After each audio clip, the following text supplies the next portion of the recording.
Oh, that's a complex question. I have a dog, but it looks like a cat. It's really small. Uh, I think I love cats, mountains. I love driving. Wow. Well, I'm a mom of two, so I haven't been to the museum for the past 3 years, unfortunately. But I really love the I love the Saatchi Gallery in London. I think I was really moved once I've been there in a exhibition, and it was so inspiring. So I have a place in my heart for this gallery.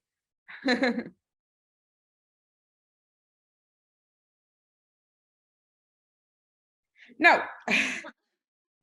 No, I think it's very difficult to keep a diary that I'm writing.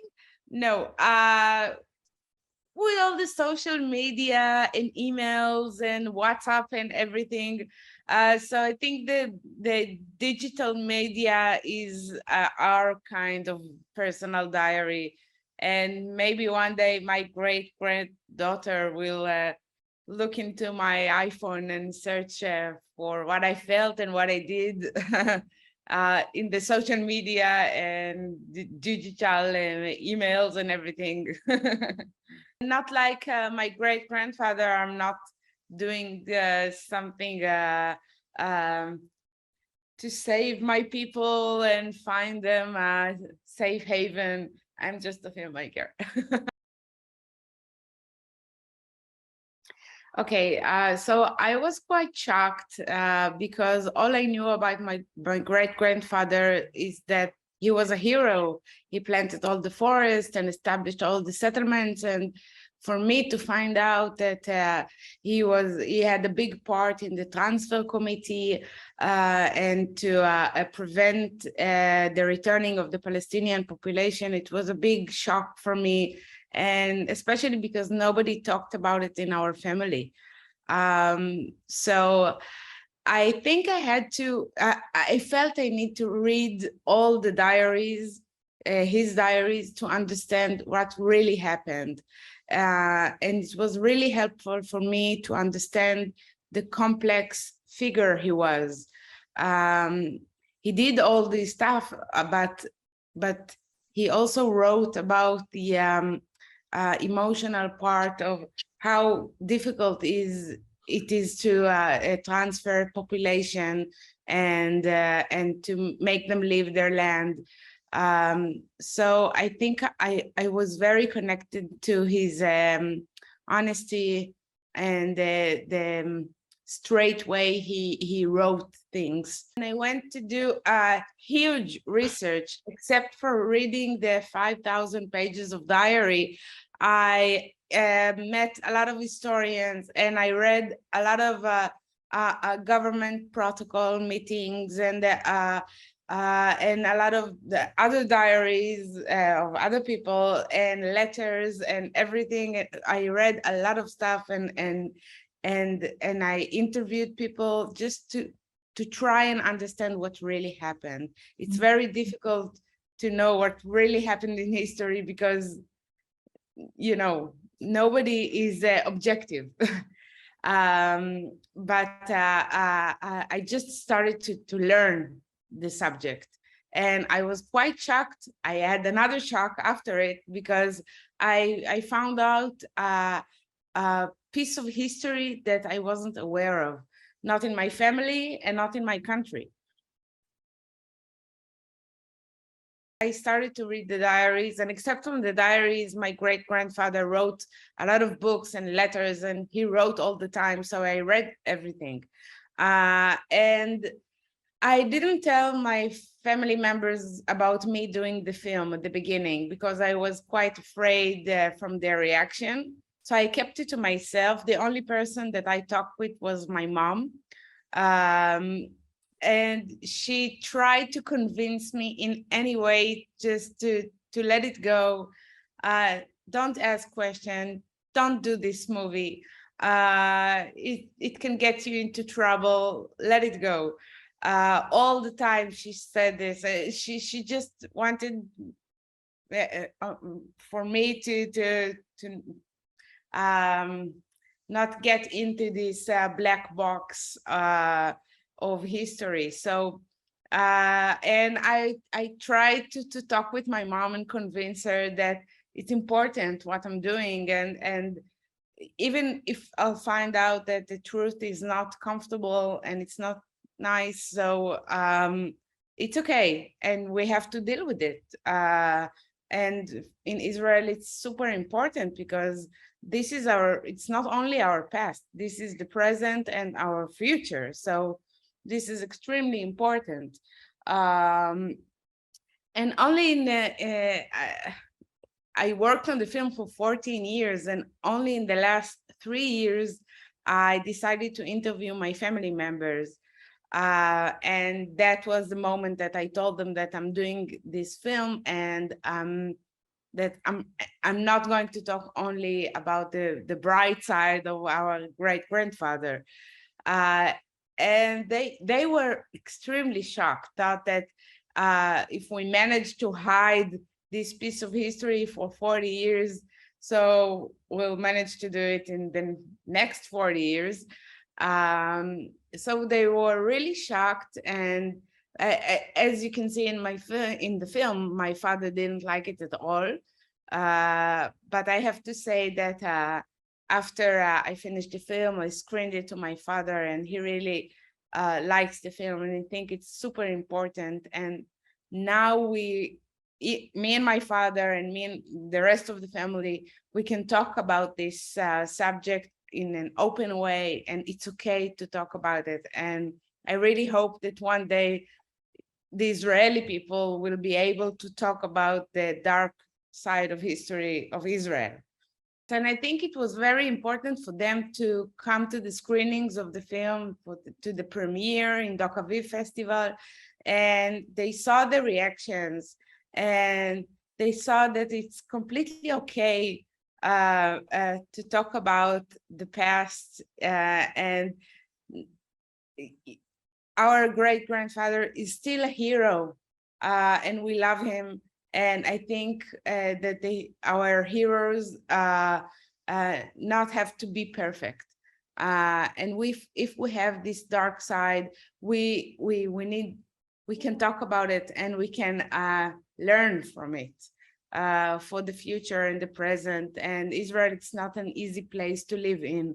And this conflict with the Palestinians, we are living it every day. And I think that everyone in Israel wish for a solution one day, but just hiding and not talking about the past, it's not going to bring us anywhere. The refugee problem of the Palestinian back then, it's now 5 times more refugees. Now there are almost 5 million Palestinian refugees. So to be honest, I don't know how Israel will be able to deal with it today, but it's important to talk about it.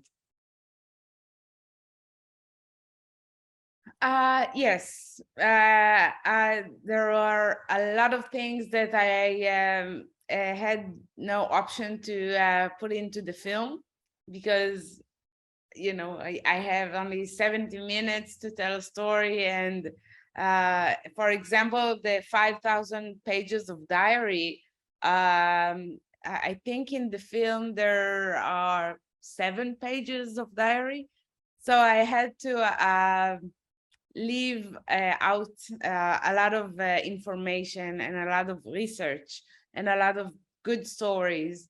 So it was difficult for me because I wanted to tell everything, and I wanted the audience to read the whole diary because it's amazing, but we cannot do this as filmmakers. So I had to leave outside a lot of material.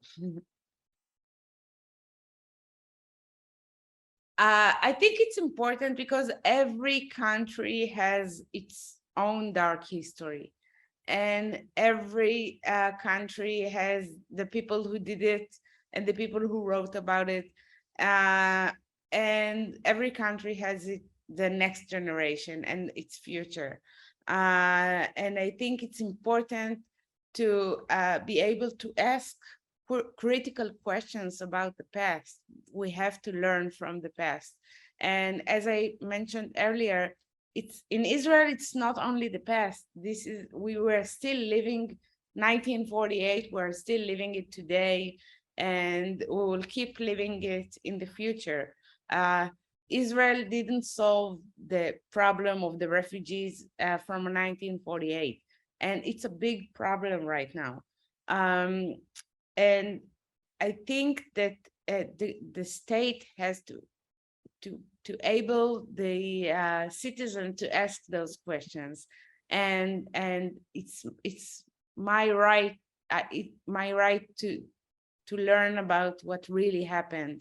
And I was quite angry to find out that the history that happened here 70 years ago nobody's teaching it in school, and they're just telling us a beautiful story how we came here to the country and nobody was here, and we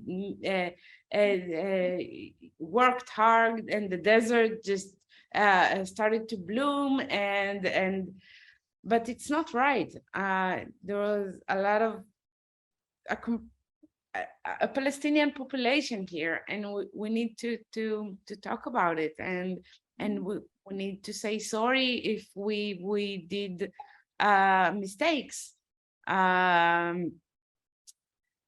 So I think it's a right thing for every nation to talk with the family members, to talk with people, to ask questions. And I think, a lot of people are asking me in Israel, do you think the film will do bad to Israel? And I say no. The only thing that is bad for Israel is not talking about 1948. And I like Three Monkeys. We're not talking about it, and I think this is the big mistake. And start talking about it and say, yeah, we live here and we want to live here, but we need to talk about 1948, and we need to say sorry, and we need to find a way to finish the refugee problem and to solve it.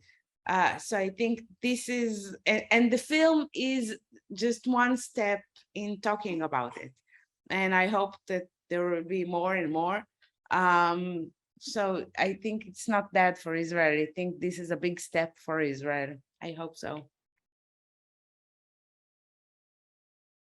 Well, I think about my country first, and how we treat the Palestinian problem, the Palestinian refugee problem, and how we treat the refugees that came here from Eritrea and Sudan. And I remember that my people was we were refugees after the Holocaust. And it's so easy to forget those things and to not helping another refugees. And I'm thinking about Ukraine, and we just need to try and prevent this problem worldwide. I think it's the saddest situation that a man can be in, not having a citizenship, not having a home, not having his family with him. Yeah. So about refugees.